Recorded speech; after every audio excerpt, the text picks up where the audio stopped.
Hey folks, Mark Murphy with TravelTube.com coming to you from Boulder, Colorado. So the sound's not going to be as great as in the studio, and the lighting, it looks like I'm wearing a mask. Maybe that guy on, was it Fox News? Looked like he was wearing a mask as a cab. So the lighting's not the best, although I bring my portable lights. I'm trying to make it work. So I thought it'd be a good idea to jump in now for a variety of reasons. One is the way I got here was what they call van life. I did the van life thing. And I'm going to get into what that experience is all about, some of the pros, some of the cons, et cetera. What else? Oh, Airbnb. I'm sitting here in an Airbnb, and I'll talk about the initial Airbnb failure and the recovery, and then meeting a great neighbor here in Boulder, Colorado. That's called sarcasm, folks. Let me see. Media and the USA, and how the media overseas portrays the US, and how the media in the US portrays the US. And then I'm going to get into FIFA, which is on the heels of the media. And I'm going to get into the industry, the travel industry, and what they're doing to either stop some of the negativity or take advantage of some of the unbelievable positive stuff we're hearing just in the last few weeks, with more on the way. So, first of all, van life. What's van life like? Well, it's a lot easier to fly to Boulder from Florida than it is to drive here. But we spent 18 days on the road, and we stopped at a bunch of places. And we always try to take a slightly different route, stopping at some of our favorites like Nashville and spending extra days in places like that. And then in this case, we stopped in Huntsville, Alabama, and saw the Space Force that's there, which is super cool. And family and friends along the way. So it was really cool. But the real reason we did van life, so just to back up, when you're driving in an RV or a van, especially in places outside of like the Northeast, when you're out on like a interstate or a highway or between towns, if there's a Walmart Supercenter, some cases a Home Depot, Cracker Barrel, a lot of them allow RVers to park overnight for one night and not charge them anything. And unless you need an RV campground, or you're just transitioning from one point to another and you just need a place to lay your head for the night, they allow that. What I try to tell people is the best thing about van life is having sex at Walmart. Because if you're at Walmart, yeah, you're in your van, it's your house. You can have sex in your house, right? There's no, yeah, my wife doesn't appreciate that, but I do find I do find it kind of entertaining and funny. Well, the van thing, we're in a 19-foot van. It's pretty tight, but the reason I bought the van, the reason we're using the van to travel out this way, is one specific reason. His name is Ben, and he's our black Labrador. And every once in a while, I throw a video of Ben up on TravelTube's channel on Facebook, on TikTok, etc. So check out Ben the Black Lab.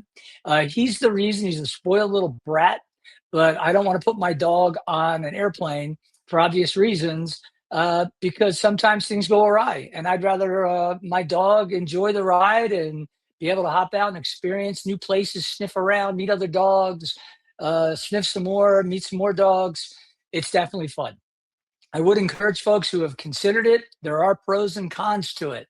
The pros are you'll see places that you probably wouldn't see in flyover country. They're well worth visiting. At the same time, you got to empty those tanks every couple of days. In the vans, probably every 3 days, you got to find a place where it's got a dump station. And that's probably the least appealing part of the job. I just did it this morning. And you got to be careful because, you make a mistake, it can get pretty ugly, but it's not as bad as you might think. I've owned RVs now for going back to 2017, and this is my third one. And I started with a 25-footer, which was it's called a B class. It was a little bumped out on a Sprinter chassis, had a slide to create more room when you were parked, had a Murphy bed in it, had a little lounge in the back, so a little more space. And then we decided, after selling Travel Alliance Media to North Star Travel Media, I was going to upgrade to a 37-foot Super C, which is basically a truck, a Freightliner truck and chassis where they build the RV on the back of it. So we had one of those. And then everybody and their brother bought an RV in 2020, 2021 with COVID, and all the places we like to go, the campgrounds, et cetera, They were all sold out. I'm talking like, yeah, the place we liked in Key West, I think it's called Blue Water Key. It's about 10 miles north of Key West. You pull in, you got your own tiki hut, you pull in and you're looking straight out your windshield at the bay through the tiki hut. Fantastic spot. Yeah, they're like, oh, our first opening. This is back in January. And they said our first opening is August. No offense, I don't go to Key West in August. I don't hang out in Florida in August. So I am not doing that. We decided to sell that. We didn't have an RV for a few years. And then we decided to downsize to this 19-foot Gretsch or Grech RV, however you want to pronounce it, Grech. It's a company that was the largest limousine manufacturer, probably still is today in the world. And they started building RVs somewhere around 8, 9 years ago. And they are the high end of van life, if you would. The fantastic product, great service. I can't say enough good things about Gretsch. How do you guys pronounce it? I don't know. I hear both.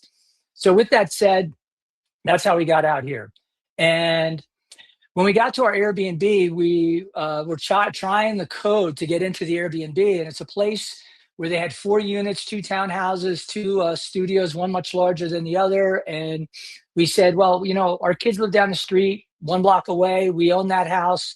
Here's the irony. My daughter went to college at CU, ended up buying a house before her senior year, got a great deal on it. And then her roommates moved out and my son moved in. He met a girl, she moved in.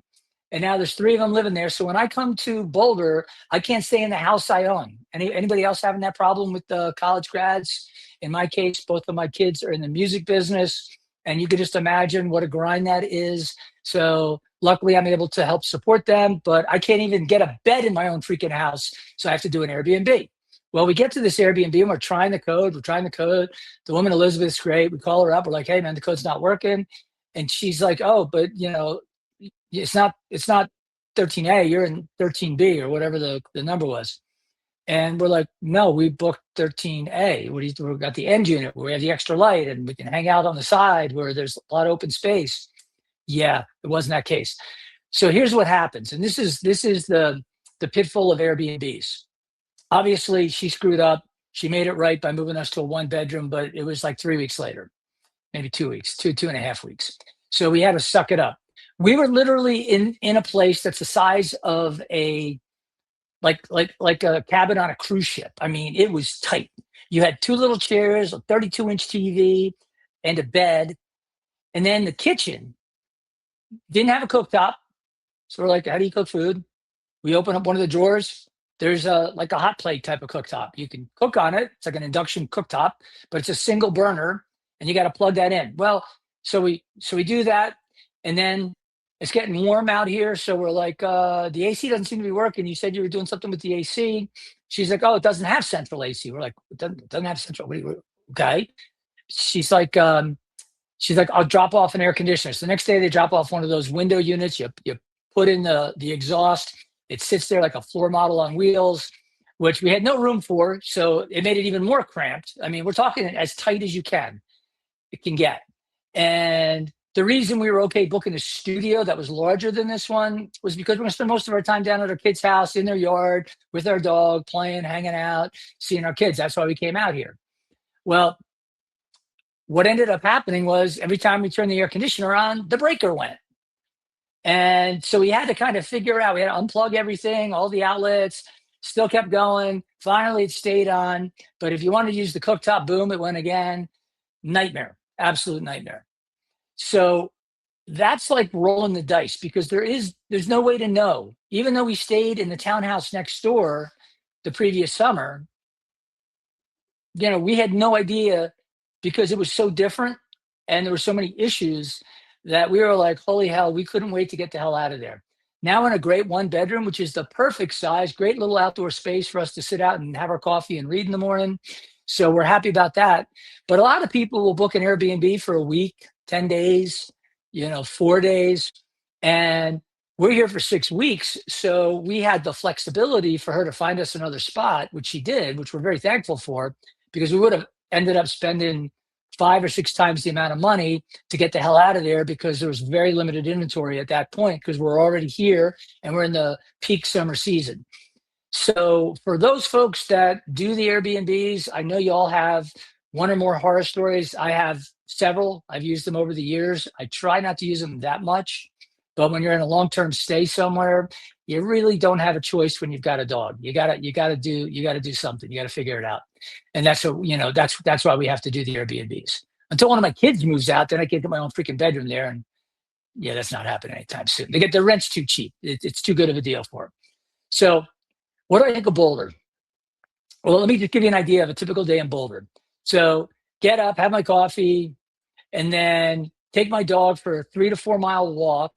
And there's a place called Chautauqua Park, which has hiking trails, and they can be you know, as challenging as you want or as easy as you want. And that is just a great way to start the day. It is really a beautiful, beautiful place. I know that if I'm standing in the parking lot where there's a Target or something like that, or there's a little outdoor shopping mall, you just turn and you look and you see the Flatirons right there, spectacular. If you're further back, you not only see the Flatirons, you see the Rocky Mountains that are snow capped right behind it. So you understand why people live in a town like this.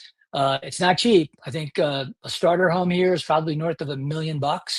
Uh, and obviously the prices aren't going down. They're not building more lots and adding more space to build houses in the proper city of Boulder. But what's great about it is you can either ride your bike if you're staying in the heart of Boulder, or walk to everything. For us, where the house where we're staying right now, it's 2 blocks further than my kid's house, and that's not, I'm calling it my kid's house. Like, what am I thinking of? My freaking house. Anyway, um, you can walk to Pearl Street, which is a pedestrian mall, if you would, where the street's blocked off on Pearl Street.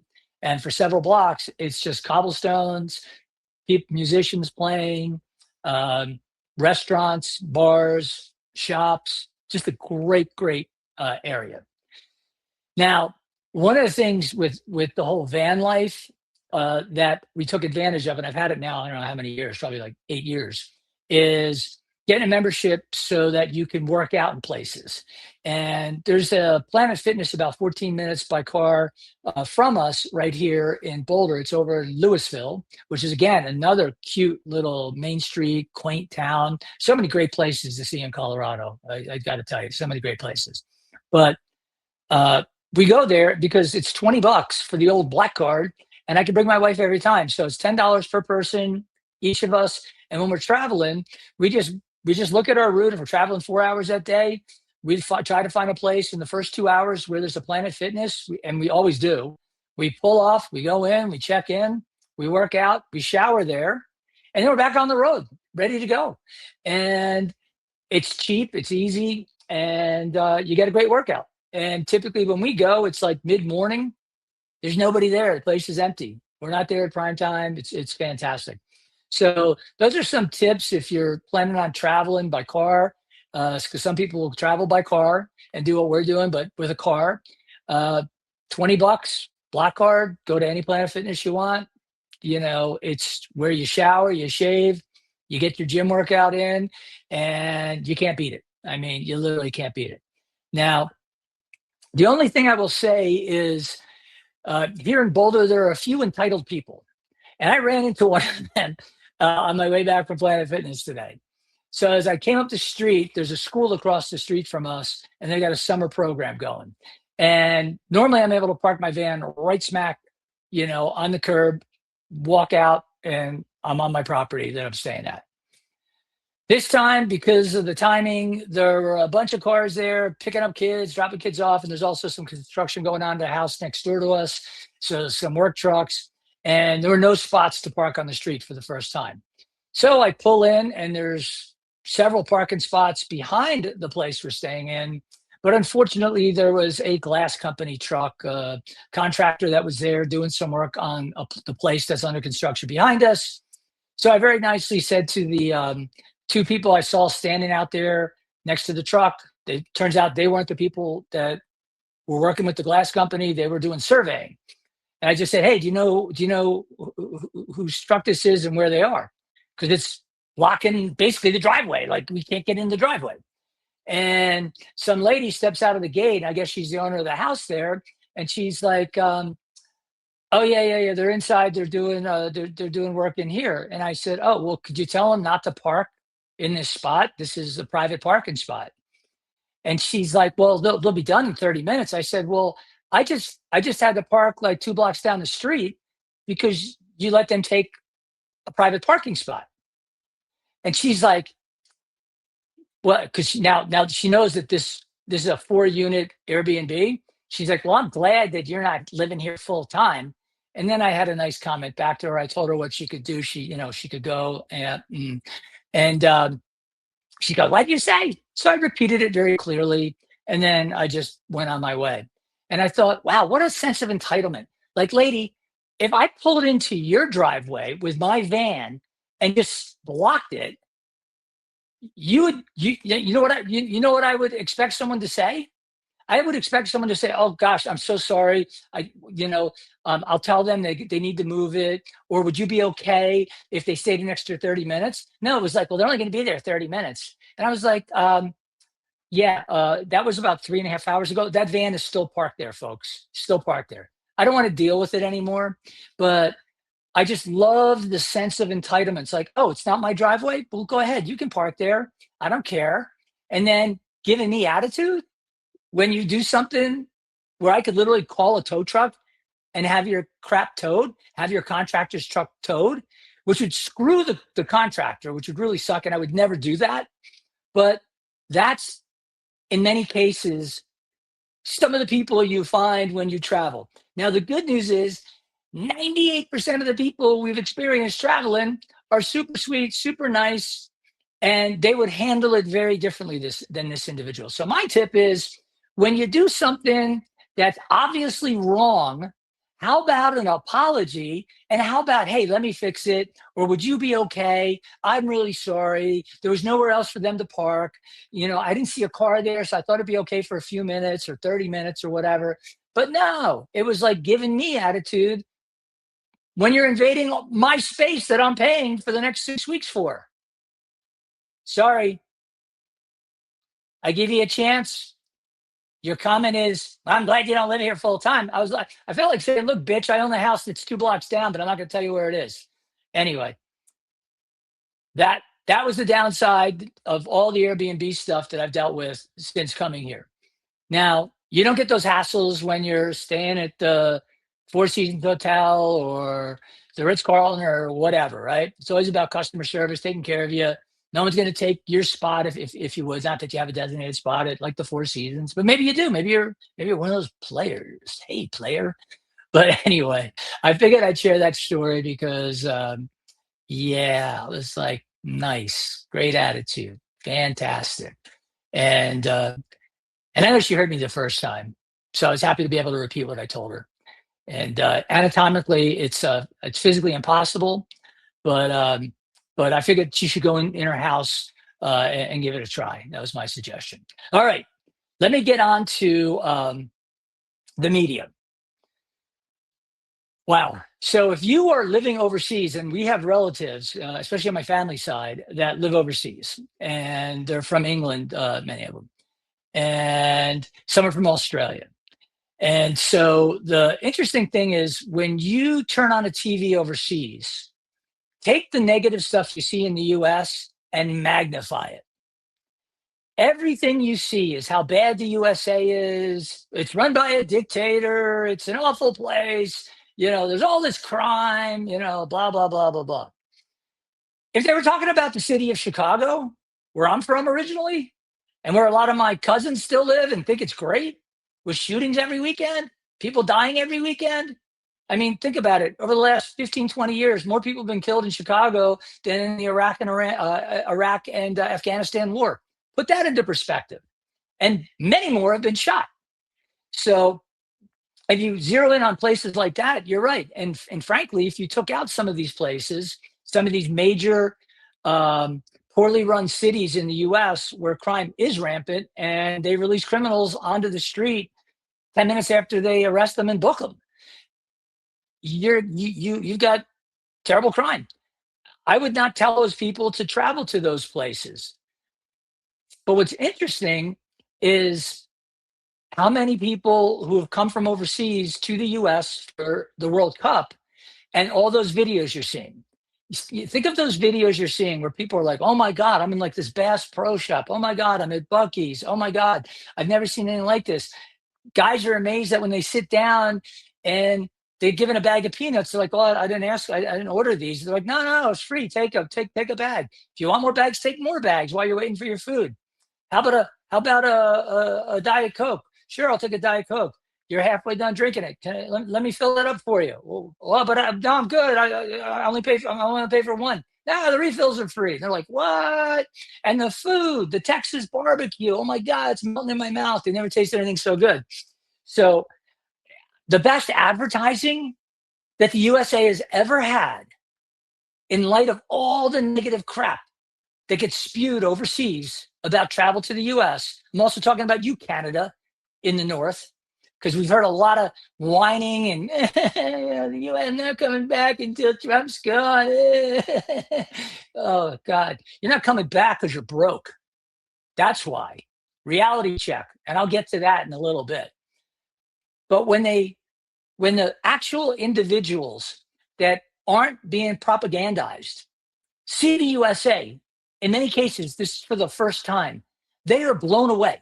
They're like, oh my God, this place is unbelievable. This place is incredible. And they're getting out to places that you typically don't see a lot of coverage on. It's places like in Texas. I mean, how often are they covering anything in Texas in the international media? It's usually shootings and things like that are happening in the inner cities. Again, word to the wise, just avoid the cities. Avoid, in particular, which is pretty much all the major cities, the blue run cities. Yeah, I said it. I said it. Yeah, blue run cities.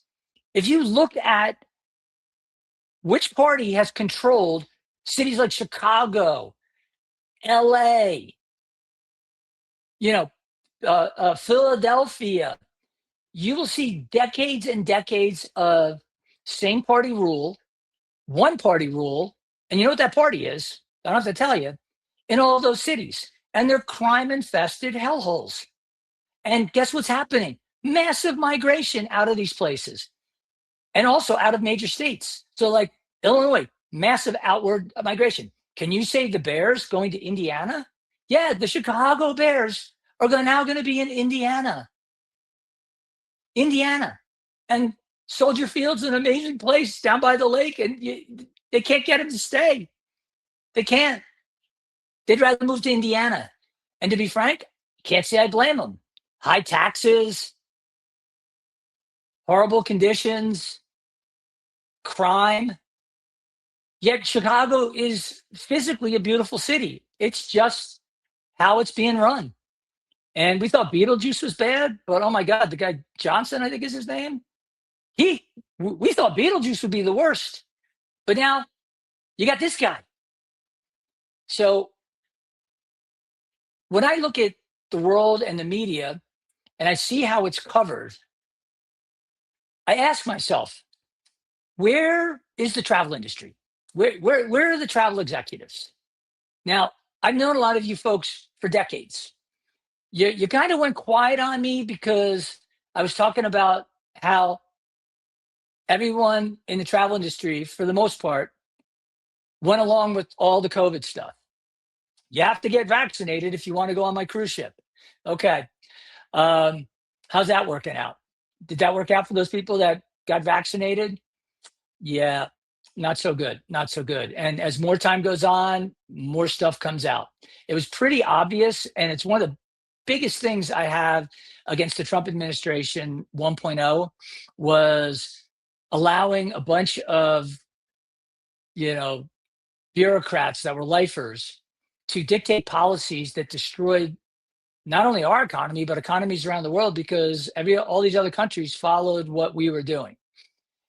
Some went to massive extremes. And then within our country, because we're a republic and there's this thing called states' rights, you had the issue where, as I traveled in 2020, beginning in May and ending in December, I traveled from Florida up to the Carolinas, across to Tennessee, through Indiana, up into Illinois, and I had made my way all the way out to the West Coast. and I traveled for about 9 months in an RV. And I can tell you that depending on the state you were in, and in some cases the city you were in, the policies were bananas, absolutely bananas. And it showed you how many people were willing to go along with having their personal rights and freedoms just removed. And all of the people that would say things like my body, my choice were strangely encouraging that if you didn't get vaccinated, you should be put in a camp. There were people saying that. And they were the same people that were saying my body, my choice 6 months earlier. So the hypocrisy was great. And in the travel industry, we knew that the most at risk people were older people with a lot of comorbidities. So the idea would be to like protect those people and let healthy people like me who take no medicine, who have no health conditions, let me do what I want to do. But even the travel industry, like you wanted to go to a trade show, you had to be vaccinated. So I thank God I sold my company in 2019 and didn't have to go through that. And then when all this craziness was going on, I looked at it and said to myself, hold on a second. On June 5th, CNN ran an article that over 1,200 healthcare professionals signed a petition to drop all mandates around the country for people that wanted to protest the George Floyd killing. Really, George Floyd overdose, but we'll call it a George Floyd. I'll call it the George Floyd overdose. But they positioned it as a killing, and they wanted to drop all mandates. They wanted to drop that social distancing. They wanted to drop the mask mandates. So if I wanted to protest, I'm completely safe. Huh? Yet a year later, kids were still not in school in certain states like California. They were doing homeschooling. However, the individuals, can you say Gavin Newsom? His kids were going to school in person, private schools. But if you were in public school, in other words, you didn't have the money to send your kids to private school, you had to suffer through that. All of these things were going on, folks. Go look up the article from CNN. I know I've said it before. I'm going to continue to say it. June 5th, 2020. The article reads, it says 1,000 healthcare professionals sign a petition. Just type that into Google and then go read that and ask yourself, after that was published, how many lies were spewed after that? Because it got to 1,200, then they cut off the petition, just to be clear. It was over 1,200. So if healthcare professionals are encouraging people to march and protest and to not stick to any mandates, but the guy down the street that has a business that's been around for 30, 40 years goes out of business and goes bankrupt, too bad on him. He's got to comply. All these idiots, unemployed, paid protesters, whatever, they can go do whatever the hell they want. So it's safe for them, but not safe for the business down the street. So I got very vocal during 2020. And I'm sure a lot of you got aggravated with me. And I can tell, I know who you are, because I've talked to many of you since then. And then the ones that don't respond to an email or don't respond to a phone call, I kind of know where you live, what camp you're in. You probably are still getting your boosters. Luckily, and here's one other thing. While you as an American citizen are being locked down and are being told that you have to get a vaccine in order to participate in society, they let 20 million illegals come into the country. No vaccines, put them on a plane and send them anywhere they want to go. Send them anywhere they want to go in the country. So they didn't have to get vaccinated to come into our country, yet you had to be vaccinated as a tourist to come to the US. Where was the US Travel Association? So 20 million illegals come across the border, no vaccine, no problem, and become a drain on our finances. Trillions of dollars spent taking care of these people, but you can't operate your business. And if you wanted to come as a tourist, you had to be vaccinated. That went on for 2.5 years. It finally got dropped a couple of years ago. Are you awake yet? Are you so indoctrinated that you have no clue? And now back to FIFA. With all of this positive energy that's out there, all of these people out there going, oh my God, the USA is so amazing. There's a kid that's walking down the street. I talked about this on a previous podcast. He's like, look at these homes. I'll do an Irish accent. Look at these homes. They're unbelievable. Every street I go down is so lovely, blah, blah, blah, blah, blah, right? And they're shocked at how amazing the US is. Why aren't you harnessing that? Literally, the greatest influencers you could actually contract with are the random tourists that are just freaking blown away by everything they see. And then instead of being complicit in things like the COVID nonsense and lockdowns and mandates and all of that that destroyed your business, instead of being complicit in all this stuff where you go along with the media's bashing of the United States, how about getting a voice out there that says, you don't know what the hell you're talking about. You have no idea what you're talking about. Anybody that comes to this country sees it for what it is. And so, you know, have you gone to the was it the Globe and Mail or whatever the hell it is over in the UK, or BBC or Canadian broadcasting? Because I'm going to get into Canada, because again, I got into a little bit of more than a little bit of a back and forth with a bunch of clowns in Canada, travel agents, who are like, yeah, well, none of my customers want to go to the US and blah, blah, blah, blah, blah, because it's, orange man bad. And I'm thinking to myself, there's 300 and something million people. We lost track because there's so many illegal aliens. But out of the people that, are in Canada, and they're coming up with the reasons why they're not going, look into your own country, folks. Look at your Canadian dollar from 15 years ago. It hit $1.06 to the US. In other words, every freaking it cost you less than $1 Canadian to get $1 US. So it went from $1.06 Canadian to USD to today, it's down to 70 cents. At the same time, how have your wages gone up? Oh, they haven't. They've been stagnant. Your wages have been stagnant. Don't believe me? Just ask Grok. What has gone on with Canadians' purchasing power over the last 15 years as it pertains to the US? Exchange rate, you're down over 30%. Okay. So 30%. Everything's going to be significantly more expensive if you want to come to the US. What else?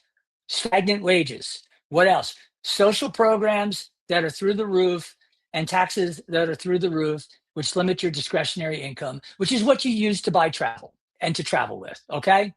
It's not complicated. It's called math. But many of you are so indoctrinated and so stuck in your own little world that you're like, oh, no, I'm just doing this because of these reasons. And I laugh at you, because at the end of the day, you know what it really is? You know what it is, but you can't bring yourself to see it with your own freaking eyes. And that's what I find so literally incredible. Now, I have to, come back to the folks in the travel industry, especially those that are benefiting from the inbound travel aspects in the U.S. Now, we're up like Florida. People are bashing Florida because we opened early. Our economy's booming. But we're a red state. We're a mega state. There's plenty of people that, me being an independent, but I know who I supported in the last election. I voted for Trump. It was a no brainer. I have the do nothing Kamala Harris, had no accomplishments in her entire career, no accomplishments as vice president. Remember, she was the border czar. 20 million people came into our country when she was the border czar. Do you remember the interview? Have you been to the border? Well, I've been to Europe. What? What's your plan to address the runaway inflation and all these things that are going on? What's your plan? Uh, well, I'm just going to keep doing the same thing that we've been doing under Joe Biden. Okay, great answer. And that's why it was a landslide. Now, do I support 100% of the things that this administration is doing? Absolutely not. You can't. You basically have a binary system. You can choose A or B. But I know there are certain things like stopping illegal immigration, which was done in the first week of this administration, went to zero from 10 to 15,000 crossings a day. Think about that. Think about the cost of that. Putting them on planes, giving them iPhones, literally give them phones. And then years and years and years from now, they'll have a scheduled hearing and a date with immigration court. So, and a little heads up, people will be like, yeah, but these are people that they're fleeing war-torn countries and yada, yada, yada. If somebody's coming from Africa or Asia or Europe, and they're coming through the southern border and they're saying they're seeking asylum, the way asylum works is you go to the next closest country where you're not going to be persecuted. That's how asylum works in the international community. But if you travel to Buenos Aires and then come up through South America, go through the Darien Gap, come all the way up through Mexico, and arrive at the border in the US and try to declare asylum, you don't have an asylum claim, folks. Economics is not a claim. You can't come because you're going to make money here and provide yourself with a better life. Now, with that said, I understand that. If I lived in some of these places, you bet your ass I would try to get to a place like America. It's the greatest country in the world. And everybody wants to argue. I welcome you to do what I did and travel to about 80 countries and tell me, which country would you rather live in? And by the way, for all the people that said if Trump got reelected, they were going to leave the country, how many have left? Even Rosie O'Donnell has come back. Remember, she got out because she went to Ireland. I don't think they liked her too much in Ireland. Now she's back. I guess it's not that bad, Rosie. Huh? What's the problem? But again, what is the travel industry doing? What are they doing to create a voice, to capitalize on what's going on right now with all these tourists here and all this incredible free publicity you're getting? How are you organizing that? How are you creating a collective voice? How are you pushing back on the media outlets that trash the places that you're trying to sell? And first and foremost, we want the USA to be a great destination for people coming here. That's what we want. And it is. But you wouldn't know that by looking at the media. So where are you? What are you doing? Now, most of you just go along with it. And it makes 0 sense. Literally 0 sense. So that to me is a crime in and of itself. And I wish more people in the travel industry would stand up and speak out. And many of you who have contacted me, you say, Mark, thank you so much. You're the only sane voice out there. I'm so glad you can speak up. You know why I could speak up? Because I got canceled on LinkedIn for speaking up about the vaccines that were being distributed. And after everybody in Singapore gets vaccinated, it goes up 1,200% in terms of the overall COVID cases. It's a vaccine. I thought it was supposed to stop the spread, stop the infection, keep you out of the hospital. And then ask yourself, how many people died of COVID under Trump in 2020 versus how many died under Biden in 21 with the vaccine? More died in 21 under Biden with the vaccine being out than died under Trump with no vaccine and the worst strain because it was the most virulent strain. Didn't they tell us that? Didn't Dr. Fauci tell us that? Oh yeah, this is really bad, really bad. Everyone's got to isolate. Everyone's got to stay inside. You can't walk on a beach. It's too dangerous. You got to wear one mask. No, you got to wear two masks. No, you don't have to wear a mask. No, if you get vaccinated, you don't have to wear a mask. Oh, but now you have to wear a mask now that you're vaccinated. And you people are still listening to this shit. I mean, seriously, what the fuck is wrong with you? I don't get it. But if you want to see the industry reach its full potential, then as a industry, you got to come together and you got to push back on the nonsense that you had shoved down your throat and you were like, oh, thanks. Can I have another bite? Can I have another bite? Oh, that's great. Oh, we can't sail for 18 months. Oh, fantastic. Oh, I can fly in a beer can to Asia for 20 hours nonstop, but it's too dangerous to be on a cruise ship. That was the travel industry. And I don't really see anybody out there who's talking about the nonsense being fed by the media and how disingenuous it is and how collectively wrong it is. In my opinion, and I'll conclude with this, in my basic opinion, I think that you have a lot of countries that are incredibly jealous of what we have here and love to just bring it. And all the folks in the travel industry, you just keep taking it. You just keep taking it. You just keep taking it. I'm not saying everybody. There are people that will speak out, but very few, and they don't have big voices in many cases. So you leaders out there, why don't you lead? Lead and get your voice out there. Lead and talk about the facts. Lead with the data. Lead with these individuals that are out there speaking truth about what they're experiencing, as opposed to just rolling over and saying, "Oh, well, yeah, they don't really like us in Europe. Yeah, no, no, they love us when they come to visit because they see what the US is actually all about." And that's what I'd like to see happen in this industry. But again, people say, well, you spoke out, Mark, and, blah, blah, blah, blah, blah. And they're thanking me for it. And they felt like they didn't have that ability. And I don't blame them, because I did get canceled on LinkedIn. And for a lot of people, that's the lifeblood for them to market themselves, to find new jobs, to further their careers. And if you said anything negative about the vaccine, which I did, you got canceled. And the good news about selling my company in 2019 was I was uncancelable. I sold my company, excuse me. I had a 5-year non-compete. So I'm doing Travel Tube now because I had to wait 5 years. And I said, I looked at these people and I said, I understand. I understand if they speak out, they're going to get canceled. In many cases, they'll lose their job. But if the person at the top speaks out, then the people under that person in that organization are totally safe. They're not going to lose their job. But the problem was the people at the top went along like a bunch of lemmings.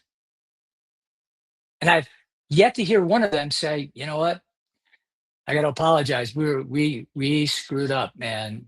We should not have gone along with this. That was a bad idea. These forced vaccinations, that was a bad idea. People should have the freedom to inject whatever they want into their body.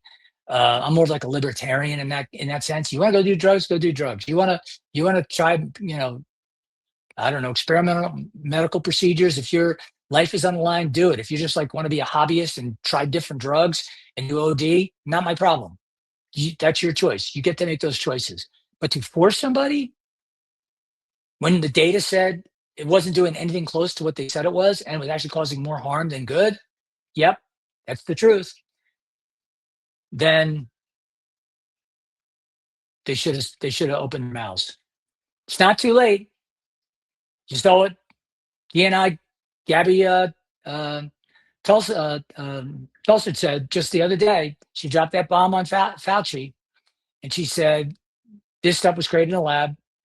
It was clear from the evidence it was created in a lab, and it's basically a bioweapon, COVID. And I said at one point, it's targeting people that are older, that are infirm, which are a drain on Western society's socialized medicine. And maybe it was a targeted thing to get these people to stop being a drain on the medical system. Because you know what? If you got diabetes, you got high blood pressure, you got hypertension, you're obese, all these things, you are in the death zone for the COVID. And by doing that and then giving them a shot that can create all sorts of side effects. And I've had family members who have had multiple family members. I'm sure everyone listening to this has had family members or friends who have been damaged by the vaccine. And I ask myself, again, where's the common sense? Where is it? Why is everybody still afraid to speak out? And that's the good news about this new administration.